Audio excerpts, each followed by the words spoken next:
Currency use करेंगे तो एक लिमिट के बाद आपको अकाउंट से ही ट्रांसफर करना पड़ेगा। 50,000 से ज्यादा का सामान खरीद रहे हैं तो अकाउंट से, 2 लाख से ज्यादा आप कैश दे नहीं सकते हैं, पकड़ा जाएंगे तो जेल हो जाएगा। तो आप बड़ा ट्रांजैक्शन से पहले बैंक आप पर क्या रखता है, नजर रखता है, जिस वजह से बहुत झमेला हो जाता है। इसलिए एक बहुत बड़ा दिमाग वाला आदमी था, उसका नाम था सातोशी नाकामोटो। अब वो आदमी है कि औरत किसी को पता ही नहीं, किस देश का है पता ही नहीं, जिंदा है कि मर गया पता ही नहीं, उसके नाम के अलावा किसी को कुछ नहीं पता है। समझा गया कि नहीं आगे? सातोशी नाकामोटो, वो अपने बारे में किसी को कुछ बताया ही नहीं, उसी को फादर ऑफ क्रिप्टो करेंसी कहा जाता है। तो अब एक चीज तो ध्यान समझ में आ गया, क्रिप्टो मनी नहीं है, करेंसी है। मनी नहीं है, क्या है? करेंसी है, यानी ये भी सिक्योर नहीं है। तो पहला चीज की क्रिप्टो करेंसी सिक्योर नहीं है। कोई भी करेंसी सिक्योर नहीं है। कोई करेंसी सिक्योर है? जैसे श्रीलंका का रुपया गिर गया नीचे, करेंसी सिक्योर नहीं होता है, मनी सिक्योर होता है। तो क्रिप्टो करेंसी जो है वो कई तरह का, फेसबुक का भी अपना क्रिप्टो करेंसी है, लीरा, लिब्रा करके ऐसे कौन है, लीरा बोल दिए क्या? हाँ, ऐसे करके लिब्रा एक तो है। पेट्रो है, वेनेजुएला का है। सातोशी नाकामोटो का बिटकॉइन है। ऐसे करके हजारों क्रिप्टो करेंसी हैं, जिसमें सबसे फेमस क्रिप्टो करेंसी बिटकॉइन, सबसे फेमस क्रिप्टो करेंसी बिटकॉइन है। तो ऐसा नहीं है कि केवल क्रिप्टो करेंसी एक को है, बिटकॉइन क्या है, फेमस है। इस क्रिप्टो करेंसी में होता क्या है कि वो उस पर सेंट्रलाइज नहीं रहता है और ना ही उस पर किसी का कंट्रोल रहता है। अगर हम आपको 1 लाख रुपया भेजते हैं तो आपके अकाउंट में डायरेक्ट नहीं जा सकता है, हमको 1 लाख अपने बैंक में डालना पड़ेगा और वो 1 लाख आपके बैंक में डालना चाहेगा। अगर हम चाहें कि बाद में पता चला कि पैसा गलती से चल गया तो हम अपने बैंक को कहेंगे तो वापस वो खींच लेगा। यानी हमारा पैसा भले हमारा है, हमसे ज्यादा नजर कौन रखा है, बैंक वाला टुकु टुकु नजर रखा है सब।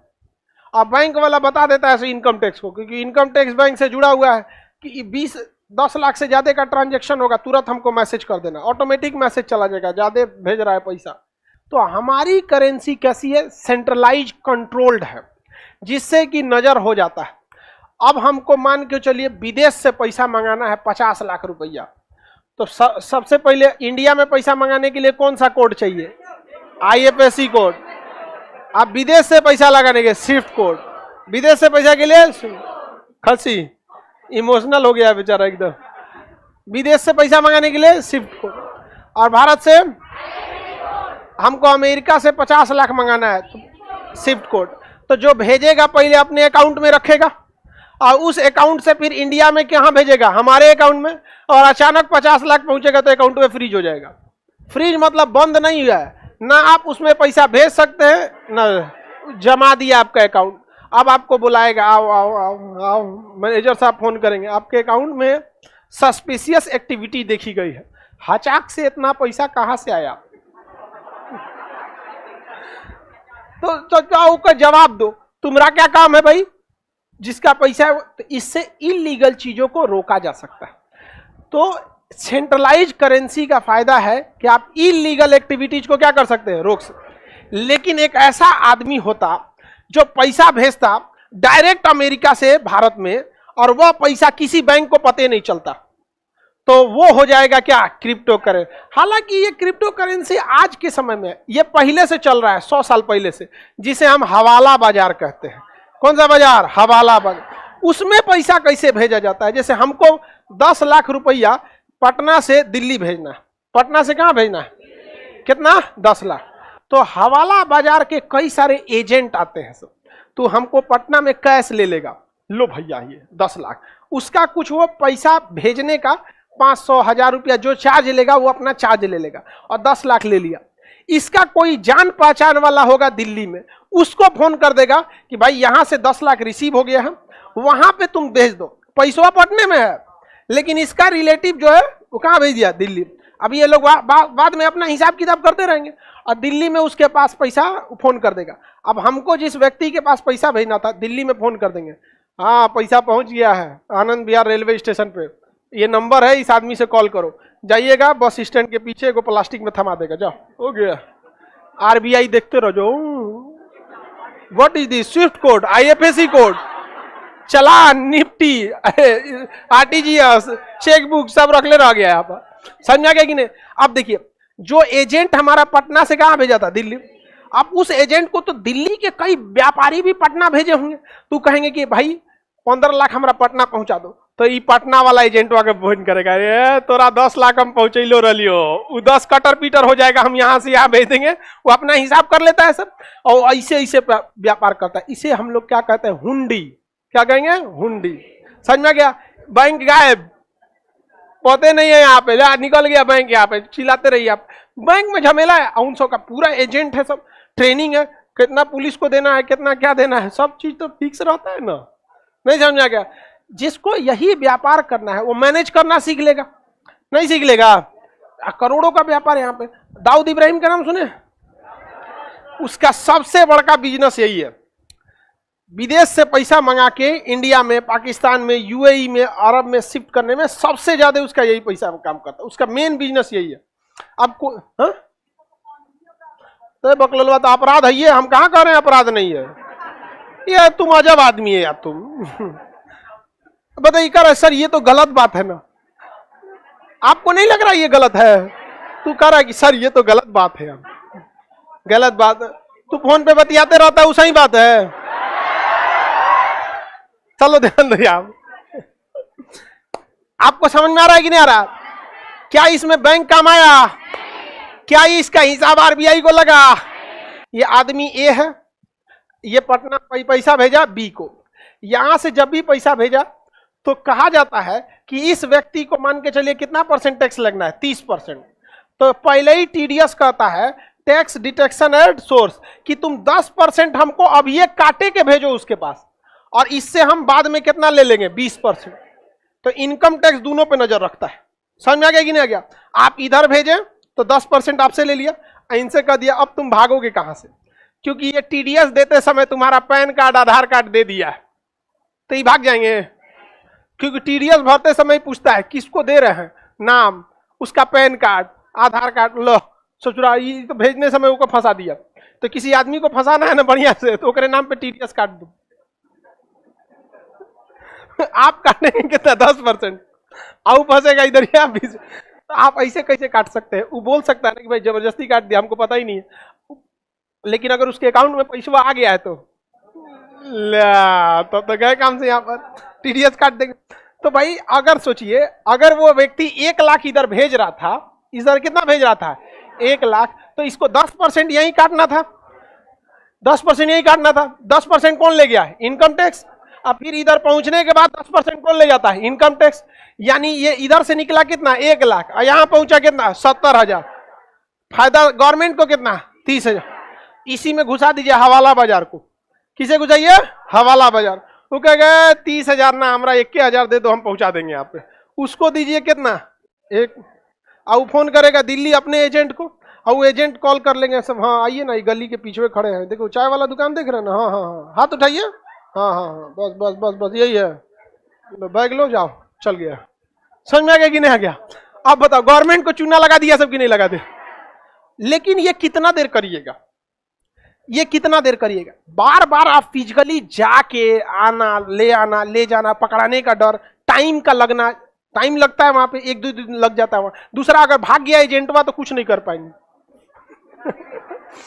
अरे ये यहां तो कम से कम बैंक नहीं ना भाग सकती है। एजेंटवा को दिए कि 10 लाख दिल्ली पहुंचा देना, अब भाग गया लेके, तो थाना में जाएंगे कि एजेंट को दिए थे, भाग गया, तो पहले हमरे पकड़ लेकर चला, आओ तेरा एजेंट को देता है, यहाँ इकोनॉमी की ऐसी तैसी करके रख दिया है एजेंट को। तो यहाँ सबसे बड़ी की गलती होती है, भाग जाते हैं सब। तो ये बहुत पहले से चल रहा था, समझ में आ गया कि नहीं? इसी कंसेप्ट को ऑनलाइन कर दिया बिटकॉइन। सेम इसी कंसेप्ट को ऑनलाइन कौन कर दिया? बिटकॉइन। हम बिटकॉइन किसको दिए पता नहीं किसी को, घूमते रहो RBI, पता ही नहीं चलेगा बिटकॉइन कहां से कहां गया। पहले मेन कंसेप्ट समझ में आ गया ना, अभी हम बिटकॉइन पे आएंगे। मेन समझ में आ गया कि नहीं? Government income tax RBI banking side करो, सीधे पैसा का इधर से उधर पहुंचा, हो गया। यहाँ पे किसी को कोई दिक्कत? आगे बढ़ जाए ना। इसी को ऑनलाइन तरीका से क्या कर दिया? बिटकॉइन। क्या कर दिया? बिटकॉइन। अगर A ने 1 लाख 1 लाख का बिटकॉइन एक को नहीं मिलेगा, बहुत महंगा हो गया बिटकॉइन। समझ में आ गया, करोड़ में वैल्यू है बिटकॉइन का। हालांकि बिटकॉइन बहुत गिर गया, आधा वैल्यू गिर गया। पहले 48,000 रुपया का, 48,000 डॉलर का एक बिटकॉइन था, अभी 22,000 डॉलर का एक बिटकॉइन हो गया। डॉलर में घाटा लगा है इतना भयानक। $1 अभी 80 रुपया चल रहा है, 78 रुपया, 78 चल रहा है यहाँ पे। तो बिटकॉइन क्या होता है? क्या बिटकॉइन के लिए बैंक की जरूरत है? हाँ नहीं, आरबीआई की जरूरत है। हम किसको भेजें अपना बिटकॉइन, किसको भेजे? दूसरे को कोई बैंक देख पाएगा? नहीं देख पाएगा। अच्छा, हम गलती से बिटकॉइन भेजना चाहिए सुरेश को, अब भेज दिए रमेश को, वापस आएगा? हाँ, भूल जाइए। अब काहे के लिए बैंक था ही नहीं बीच में, और उधर कौन है पता नहीं, उसको रिसीव हो गया, बस काम खत्म यहाँ पर। जैसे हम हवाला बाजार से भेजे दिल्ली में पैसा कि आनंद विहार रेलवे स्टेशन पे दे देना किसी को, और दूसरे को थमा दिया और लेके चल गया, क्या दोबारा मिलेगा? अब खत्म, भूल जाइए यहाँ पे। तो सब अपना कोड तमाता है सब। इसका एक तो एग्जाम्पल आप पुष्पा मूवी में देखिएगा, एक नोट फाड़ के देता है सब। समझ में आएगी नहीं? आ गया तो नोट फाड़ लेगा सब, तो आधा टुकड़ा इसके पास, आधा टुकड़ा उसके पास, मैच कर गया तो हो गया। आजकल फोन के जमाना में ना वो नहीं लगाया जाता, नोटवा फाड़ा नहीं जाता है। समझ में आ गया कि नहीं आ गया? वो 10 का नोट इधर देखो फोटो खींच के भेज देगा, और वही नंबर का उसके पास भी रह जाएगा। मतलब एक कोई ना कोई मैचिंग रहना चाहिए। अब तो फोन नंबर आ गया है, मैच करने की जरूरत क्या है? फोन नंबर है, बात कर लेना, वो कंफर्म कर लेना, हाँ इन्हीं के आदमी है, दे दो यार। बिटकॉइन में यही है कि आप यहां से पैसा अमेरिका भेजिए, जापान भेजिए, कोई स्विफ्ट कोड की जरूरत नहीं है, कोई आईएफएससी कोड की जरूरत नहीं है, सीधे इसके बिटकॉइन से दूसरे के बिटकॉइन में चला जाएगा। बीच में सरकार मुंह देखते रह जाएगी। समझ में आएगी कि नहीं? अब इसमें सरकार बस एक जगह पकड़ सकती है। कब पकड़ सकती है? समझिए ध्यान से। हम जब 10 लाख रुपए का बिटकॉइन खरीदेंगे तो उसी समय सरकार पकड़ लेगी कि बिटकॉइन जब खरीदेंगे तो अपने अकाउंट से पैसा निकालेंगे और बिटकॉइन बेचने वाली कंपनी को देंगे। तो सरकार को बस इतने पता है कि ये आदमी ने 10 लाख का बिटकॉइन खरीदा था। अभी बताइए 10 लाख की आज हम जमीन खरीद ले तो 1 साल बाद क्या वो जमीन 10 लाख की रहेगी? कोई ना कोई उसका रेट तो बढ़ेगा ही बढ़ेगा, बढ़ेगा कि नहीं? उसी तरह से हमने 10 लाख रुपए का क्या खरीदे? बिटकॉइन। और बिटकॉइन अगर अगले साल वो हो गया 20 लाख का, तो अब 20 लाख का हो गया। नियम के हिसाब से हम कितने का खरीदे? 10 लाख। अब हमको किसी आदमी को 20 लाख रुपया पेमेंट करना है। किसी आदमी को कितना पेमेंट करना है? 20 लाख। तो 20 लाख का पेमेंट करने के लिए हमको अलग से 30% इनकम टैक्स देना पड़ेगा। यानी 20 लाख रुपया पेमेंट और प्लस में 6 लाख रुपया टैक्स। समझ रहे हैं कि नहीं समझ रहे जी? 30% टैक्स नहीं दीजिएगा तो हमको किसी को 20 लाख रुपया क्या देना है? पेमेंट देना है। तो हम यहां से ए ने पेमेंट देना है किसको? बी को। कितना लाख देगा? 20 लाख देगा। तो इस पे कितना परसेंट टैक्स लगेगा? 20%, 30%। यानी टोटल कितना हो गया? 26 लाख।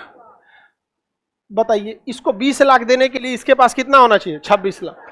डायरेक्ट 20 लाख दे देगा तो ब्लैक मनी कहलाएगा। टैक्स चोरी कर लिए तो क्या कहलाएगा? अब 20 लाख देने के लिए इसको कितना होना चाहिए? या तो 6 लाख टैक्स ये दे दे, या तो 6 लाख टैक्स ये दे दे। दोनों से गवर्नमेंट को मतलब है कि हमारा 6 लाख आना चाहिए। समझ में आ गया कि नहीं? लेकिन अगर यह ए नामक व्यक्ति 1 साल पहले 10 लाख रुपया में बिटकॉइन खरीदा रहता, उस बिटकॉइन की वैल्यू आज कितनी हो गई रहती? 20 लाख। अब ये अचानक डायरेक्ट इसको कहता बिटकॉइन में लोगे, कहेगा हाँ हाँ ले लेंगे, तो इसको भेज दिया कितना? 20 लाख का बिटकॉइन। आरबीआई को पता है, बैंक को खत्म कहानी। इसका बिटकॉइन कट गया, उसका बिटकॉइन रिसीव हो गया, पेमेंट हो गया, जा चल दिए यहाँ पर, पता ही नहीं किसी को। तो क्या बिटकॉइन पे कोई कंट्रोल है? जो पहले हवाला बाजार ऐसे फिजिकली लेके जाते थे, अभी किसमें हो गया है? बिटकॉइन। पहले रिश्वत मांगा जाता था, तुम्हारे लड़का को किडनैप कर लिए 5 लाख पहुंचा दो, अब नहीं, बिटकॉइन पहुंचा दो। किसमें पहुंचा दो? बिटकॉइन। कहेगा बिटकॉइन कैसे पहुंचाना है? तो अपना कोड देगा, जैसे आपका पेटीएम क्यूआर कोड होता है, आपका अकाउंट नंबर होता है, उसी तरह बिटकॉइन नंबर होता है। उससे आप केवल पैसा भेज और रिसीव कर सकते हैं, कोई जानकारी नहीं निकलेगा। उसमें मंगा लेगा बिटकॉइन, आपका छोड़ देगा। तो अब किडनैपिंग लड़का वड़का नहीं, कोई आपका सामान किडनैप, जरूरी चीज किडनैप कर लेता है। जैसे यूट्यूब चैनल, समझ में गया? जिसका भी यूट्यूब चैनल हैक होगा ये दूसरा बिटकॉइन वाला करता है सब। जितना देखिएगा 90% जो यूट्यूब चैनल हैक होगा, अब यूट्यूब चैनल हैक कर लिया, अब कहेगा बिटकॉइन दो। अब ये बताइए हम अगर बिटकॉइन ट्रांसफर किए तो किस में गया? कोई पता कर सकता है? कोई पता नहीं कर सकते किस में गया वहां पे। फिरौती ले लिया वहां पर, बिटकॉइन पता ही नहीं। तो बिटकॉइन में सबसे अच्छी बात यह है कि वो सेंट्रलाइज कंट्रोल नहीं होती है, और खराब बात यह है कि क्राइम करने के लिए सबसे बेस्ट करेंसी कौन है? बिटकॉइन, मतलब क्रिप्टो करेंसी। कौन सी करेंसी? क्रिप्टो। सबसे फेमस क्रिप्टो करेंसी बिटकॉइन, सबसे फेमस बिटकॉइन है। अच्छा ये बताइए, अगर हमने किसी को भेजा 20 लाख का बिटकॉइन और वो कह रहा है कि नहीं मिला हमको, तब चला गया। सुनिए ध्यान से, पूरी दुनिया में America, Canada, Britain, France, Australia, पूरी दुनिया में हर जगह माइनिंग लगी हुई है, मशीनें लगी हुई है, कंप्यूटर। अगर हम करोड़ों कंप्यूटर लगे, हम एक बिटकॉइन किसी में ट्रांसफर करेंगे ना, तो उन करोड़ों कंप्यूटर में ये सेव हो जाएगा कि इसमें से इसमें पैसा गया है। और तब बिटकॉइन का अठन्नी कोई चोरी नहीं कर सकता, क्योंकि जैसे मान के चले हम आईसीआईसीआई से पैसा एचडीएफसी में भेजे, तो क्या ये पीएनबी को पता चलेगा? नहीं पता चलेगा, नहीं पता चलेगा। लेकिन अगर हम बिटकॉइन में इधर से उधर 1 रुपया करेंगे तो पूरी दुनिया के कंप्यूटर को वो क्या हो जाएगा? पता चल जाएगा। यानी हर इंसान अपने आप में आरबीआई है। आप देख लीजिएगा, खटाखट क्या हुआ है? ट्रांसफर हुआ है यहाँ पर। अब इसको चलाने के लिए, जैसे छोटा सा बैंक चलाने के लिए मैनेजर की जरूरत है, कैशियर की जरूरत है, ये सब पद का नाम है। Manager, deputy manager, cashier, field officer, minor. उसी तरह माइनर होता है क्रिप्टो करेंसी में, क्या होता है? माइनर। माइनिंग करने वाले को, माइनिंग माने खोदने का काम नहीं करता है, वो देखता है ट्रांजैक्शन कहां से कहां कितना हुआ। समझ में आ गया कि नहीं आ गया? ट्रांजैक्शन की पूरी देख रेख कौन करता है? माइनिंग करने वाले। कौन करता है? माइनिंग। तो कंप्यूटर होती है। एक ट्रांसफर अगर इंडिया से जापान में हुआ है क्रिप्टो करेंसी से, तो वो ऑस्ट्रेलिया के भी में भी सेव होगा, न्यूजीलैंड में भी होगा, अमेरिका, कनाडा, जर्मनी, हर जगह। तो आप झूठ तो इसमें नहीं बोल सकते हैं, आपके में से ट्रांसफर ही नहीं हुआ, आप कह दिए तुम्हारा पहुंच गया। क्या ऐसा पॉसिबल है? तो चोरी की संभावना क्या क्रिप्टो करेंसी में है? नहीं। लेकिन अगर गलती से दूसरे में भेज दिए तब वापस आने वाला नहीं है। एक आदमी का बिटकॉइन है बहुत ज्यादा, अरबों खरबों रुपए है, और उसका पासवर्ड भूल चुका है। 3 पासवर्ड की 4 पासवर्ड देता है, और उसका मतलब एक बस चांस बचा हुआ है। और अगर उसका पासवर्ड आ गया तो क्रिप्टो करेंसी में वो राजा हो जाएगा। अरबों खरबों रुपया है। पहले क्रिप्टो करेंसी बहुत सस्ता था, 100 रुपया का, अभी तो करोड़ में मिलता है। 2012-13 में कोई क्रिप्टो करेंसी को, बिटकॉइन को पूछता नहीं था, उसी समय वो 1 लाख बिटकॉइन ले लिया। हाँ, सस्ता मिल रहा था। हाँ, हो जाता है कैश में भी। अब कैश में कौन बेवकूफ बिटकॉइन को कैश में कन्वर्ट कराएगा? ये बताओ ना, बताइए कितना शरीफ इंसान है, कह रहा है कि बिटकॉइन कैश में कराएंगे कि नहीं कराएंगे। अब बिटकॉइन को कैश में कराने के लिए आपको बैंक में भेजना पड़ेगा। अब बैंक से लेंगे तुरंत धरा जाएंगे। यहाँ पे क्या जरूरत है कैश में करने का? यूज कैसे करेंगे? अरे यार, अजब आदमी है इंसान। अपना यूज का 10 से 20 हजार से ज्यादा आदमी अपने पे खर्चा नहीं करता है। खाना पीना कपड़ा ये अपने पैसा से खरीद लो। अब बाकी जो संपत्ति खरीदना है उसको बिटकॉइन से खरीदते रहो। कौन सी तुम आलू खरीदेगा बिटकॉइन में? समझो बाबू, जो आदमी चेक साइन करता है, कभी सुने हैं किसी को कि आलू खरीदा तो चेक साइन कर रहा है? अपनी जरूरत की चीजों की चीजें आदमी कैश और ऐसे ले लेता है। चेक का यूज कब होता है? बड़ी चीजों के लिए। बिटकॉइन का यूज बड़ी चीज के लिए। कभी सुने हैं कोई कैश, चेक से कैश निकाल रहा है? बहुत कम में आदमी निकालता है। समझा नहीं? नहीं क्या कहना है कि जब दुनिया को पता चल जाएगा पैसा भेजा गया इसमें से इसमें, तो फिर सरकार को कैसे नहीं पता चलेगा? वो ये नहीं पता चलेगा कितना पैसा भेजा गया। कोड होता है, कोड, कि इस अकाउंट से इतना कोड का ट्रांसफर दूसरे अकाउंट में हुआ है। बाकी और कुछ पता नहीं चलता।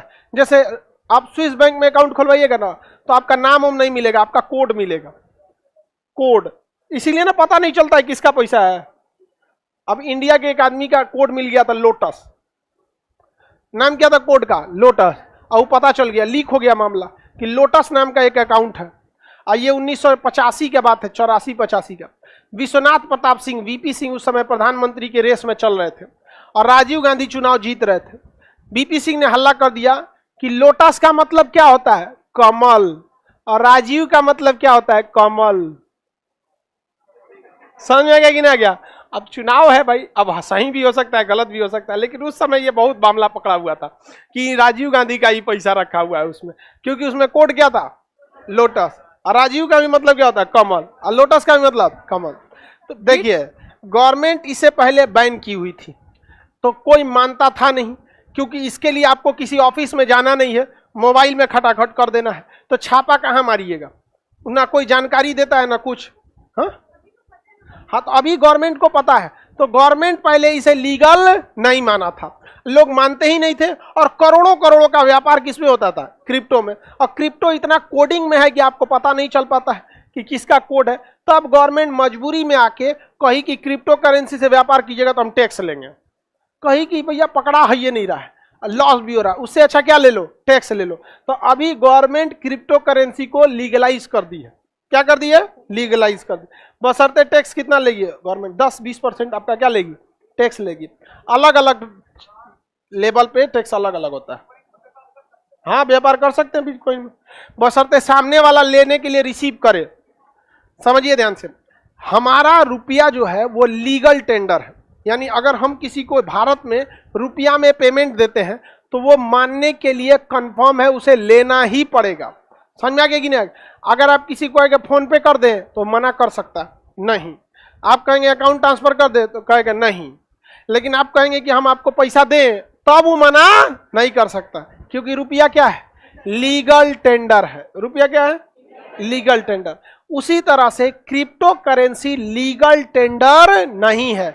आप किसी को बिटकॉइन देना चाहते हैं, क्रिप्टो में देना चाहते हैं, दे सकते हैं, लेकिन सामने वाला रिसीव करने के लिए बाध्य नहीं है, बाध्य नहीं है। तो बताइए क्रिप्टो करेंसी को लीगल करके सही किया कि गलत है? सही किया है, वो तो चोरी हो ही रहा था, पैसों जा रहा था वहां पर। समझ में आ गया कि नहीं आएगा?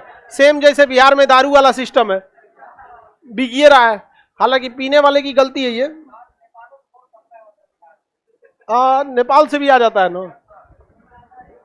बताइए ध्यान से, बिटकॉइन का ट्रांजैक्शन क्या दिख सकता है?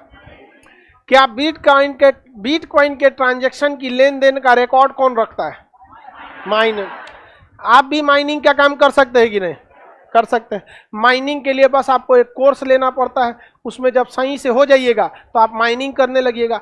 अच्छा काम कीजिएगा तो इसमें ना सैलरी मिलने वाला है नहीं आपको, अच्छा काम कीजिएगा तो आपको अपने से बिटकॉइन मिलेगा, और नहीं कीजिएगा तो चुपचाप माइनिंग करते रहिए, कोई फायदा होने वाला नहीं है यहाँ पर। अगर हम रूस से सपोज कीजिए रूस में 10 करोड़ रुपया भेजना चाहते हैं तो ऐसे भेजेंगे तो पकड़ा जाएंगे कि नहीं? पकड़ा जाएंगे।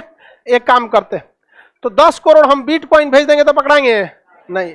लेकिन पहली बात ये बताइए कि हम 10 करोड़ का बिटकॉइन खरीदेंगे कैसे?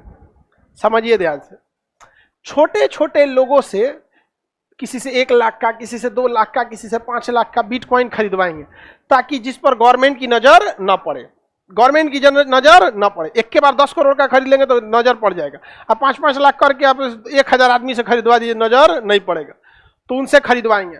अब जैसे खरीदाएगा उतने भर गवर्नमेंट को क्या रहेगा, पता रहेगा। अब तो खरीदा गया, अब उन सब से कहाँ मंगा लेंगे? अपने पास, अपने पास मंगा लिए। हमारे पास बिटकॉइन 10 भेज दिए कहाँ? रूस में। देखते रहो पुतिन। समझ में आ गया कि नहीं? अमेरिका वालों ने बैन लगा दिया था किस पर? रूस पर, कि रूस पे कोई व्यापार नहीं करेगा, उसकी मुद्रा कोई नहीं लेगा रूबल को। उसे जरा बिटकॉइन लेने लगा। क्या लेने लगा? बिटकॉइन। अमेरिका परेशान हो गया कि बिटकॉइन ही तो और खतरनाक है, इसको और प्रॉफिट होगा। रूस की अर्थव्यवस्था क्या गिर पाई? नहीं गिर पाई। तो क्या क्रिप्टो करेंसी सेंट्रलाइज है? बिटकॉइन खरीदेंगे कैसे? ऑनलाइन आप खरीद सकते हैं, लेकिन जहां ज्यादा खरीदेंगे आप पे सरकार नजर रख लेगी। उसका भी तरीका बताएं आपको, इधर उधर से खरीद के मंगा लीजिए अपने पे। आप मंगाने के बाद आप पे नजर रखना पॉसिबल नहीं है, फिर किसका है? माइनिंग वाइनिंग का काम होता है, पता सब चल जाएगा। देखिए बात समझिए, गवर्नमेंट को नहीं पता चल पाता। जैसे अब कोई आतंकवादी हथियार खरीद रहा है, अब उसको पता है कि हमको ये हथियार का पेमेंट देना है। अब वो हथियार का प्राइस कोई ऐसे तो बर्गर का प्राइस है नहीं कि खुलेआम बिकेगा। लीगल चीजों का ना प्राइस होता है, इलीगल का तो मुंह मांगा होता है।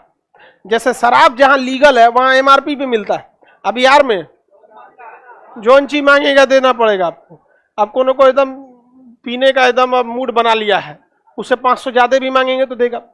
तो इलीगल चीजों का प्राइस नहीं होता।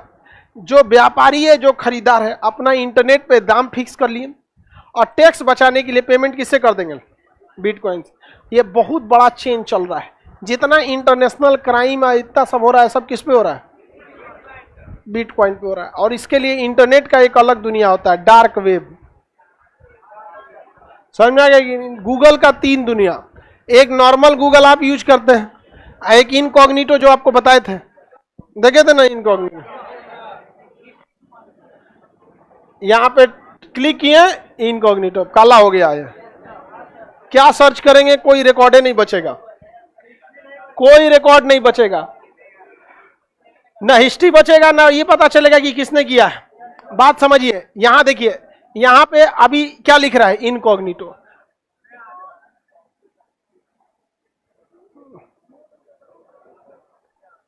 यहां मेरा ईमेल आईडी लिख रहा है, ईमेल आईडी नहीं ना लिख रहा है, तो इससे डबल फायदा होता है। एक तो हिस्ट्री सेव नहीं होती, दूसरा सर्च कौन किया पता नहीं चलता। भाई यहां ईमेल आईडी ना लिखता है, लिख रहा है ईमेल आईडी, नहीं लिख रहा है, यहां पे ईमेल आईडी है नहीं लिखता है उस पर। और अगर सब इनकॉग्निटो ही खुलेगा। अभी यहां देखिए ईमेल आईडी यहां आ जाता है, यहां हम डिवाइस में करेंगे तो क्या आ जाएगी? Email ID. अभी ईमेल नहीं आ रहा है, वाईफाई आ रहा है। यहाँ समझ आ रहा है कि नहीं आता? तो डार्क वेब जो होता है ना, वो भी एक अलग चीज होता है। उस पर जितना इलीगल काम होते हैं सब उस पर कर देता है सब।